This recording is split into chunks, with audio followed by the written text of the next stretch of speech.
नमस्कार दोस्तों। अक्सर आपने सुना होगा या देखा होगा ट्रेंड करते हुए कि बैन बॉलीवुड मूवीज़ के बारे में आता है कि कोई भी मूवी को बैन किया जाता है, कोई भी ट्विटर या कोई भी फेसबुक के बारे में बैन करने की बात की जाती है। बट पहली बार ऐसा हुआ है कि किसी कोचिंग सेंटर को लेकर, वो भी ऐसे कोचिंग सेंटर जो आईएएस और आईपीएस के लोग तैयारी करते हैं, उसमें एक प्रतिष्ठित कोचिंग सेंटर है।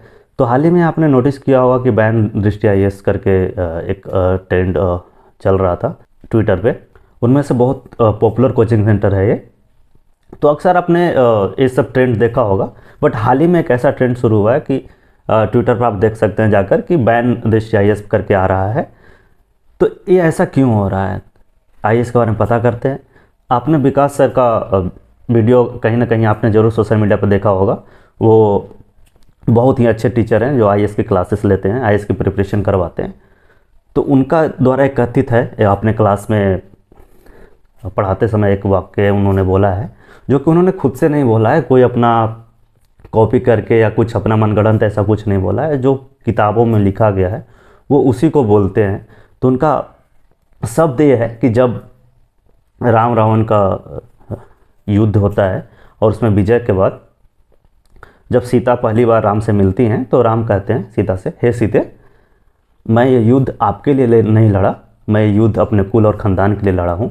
फिर उसके बाद वो बोलते हैं, जिस प्रकार कुत्ते के द्वारा चाटा घी खाने का योग्य नहीं रहता है, उसी प्रकार वो सीता पे व्यंग करते हैं।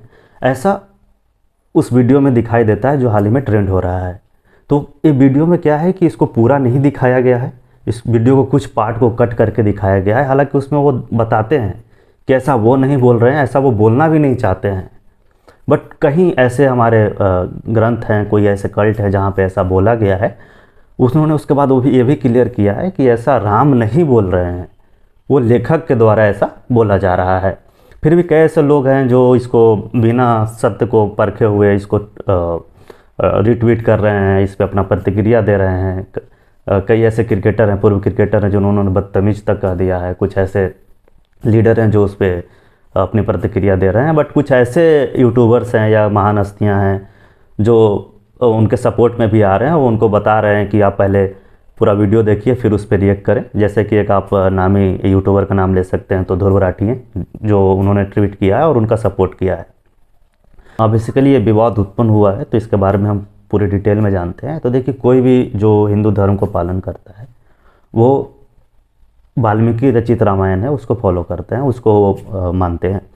तो आप वाल्मीकि लिखित रामायण में आप जाएंगे तो वहाँ पे ऐसा ज़रूर लिखा गया है कि जब युद्ध के बाद राम जी जब सीता जी से वाक्य करते हैं तो काफ़ी कठोरता से करते हैं। उसमें कहते हैं, ये बात सत्य लिखा हुआ है कि जो कहते हैं कि जो मैंने युद्ध जो लड़ा है वो आपके लिए नहीं, मतलब सीते के लिए नहीं, मैं अपने कुल खानदान के लिए लड़ा हूँ, कुल खानदान के मान के लिए लड़ा हूँ।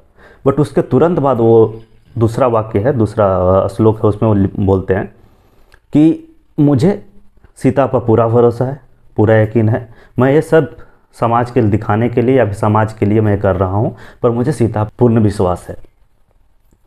तो जो दिव्य कृति सर जो वो पढ़ा रहे थे, वो किस किताब में या कहाँ से वो पढ़ा रहे थे? तो देखिए, रामायण का जिक्र सिर्फ रामायण में ही नहीं है, ये महाभारत में भी है।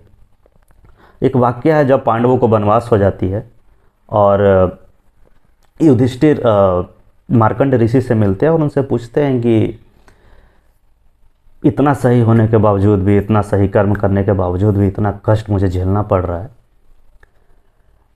ऐसा क्यों हो रहा है? तो इस पे मार्कंड ऋषि बोलते हैं कि हे युधिष्ठिर, एक आप ही ऐसा नहीं हो, आपसे पहले राम भी ऐसे ही थे, श्री राम भी ऐसे ही थे, जिनको अच्छे कर्म करते हुए बहुत सारे कष्ट झेलने पड़े हैं।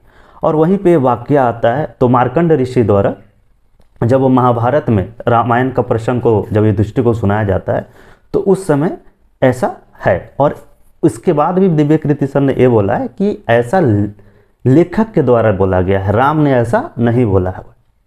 ठीक है, फिर भी कई लोगों के द्वारा कुछ शॉर्ट क्लिप को देखकर जज करते हैं लोग। उस तरह का यहाँ पे एक ट्रेंड चलाया गया है, बिना जाने सोचे समझे, बिना वीडियो की सत्यता को बदलते हुए या फिर उस वीडियो को पूरी रूप से बिना देखे हुए बीच का कुछ वाक्यों को लेकर अगर आप ऐसा करते हैं।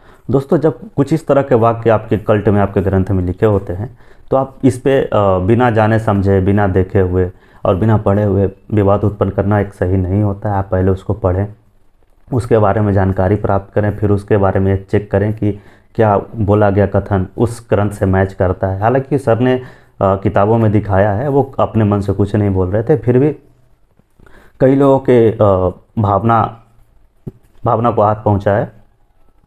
आप इसके बारे में क्या कहना चाहते हैं? आप अपने बारे में, इसके बारे में क्या राय रखते हैं?